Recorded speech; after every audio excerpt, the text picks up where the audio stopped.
ചോദിക്കുന്നതാണ് നല്ലത്. പറയാൻ പിന്നെ സിനിമ നല്ലതെന്നാണല്ലോ.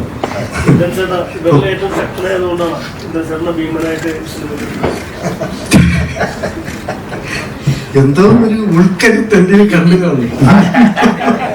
ഒരു മസിൽ എവിടെയോ. പിന്നെ അവരുടെ മനസ്സിൽ എന്തൊക്കെ ഉണ്ട്, വലിയ ചിന്തകളൊക്കെ ഉള്ള ചെറുപ്പക്കാരാണ് രണ്ടുപേരും ഡയറക്ടർമാര്.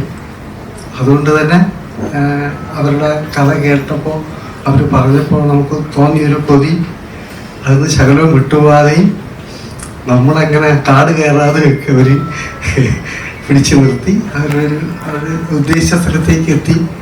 അവർ വളരെ തൃപ്തിയാണ്, നമ്മളും പ്രതീക്ഷയിലാണ്. അഭിനയിച്ചപ്പോൾ കേട്ടപ്പോൾ ഉണ്ടായിരുന്ന സുഖമൊക്കെ അഭിനയിച്ചപ്പോഴും കിട്ടി. തമ്മിൽ അത്രയും ഒരു കൂട്ടായിട്ട് പടം തീരുന്നതിന് സഹകരിക്കാൻ പറ്റി. അങ്ങനെ ഒരു നല്ല അനുഭവം ആ സിനിമ തീർന്നപ്പോഴുണ്ടായി.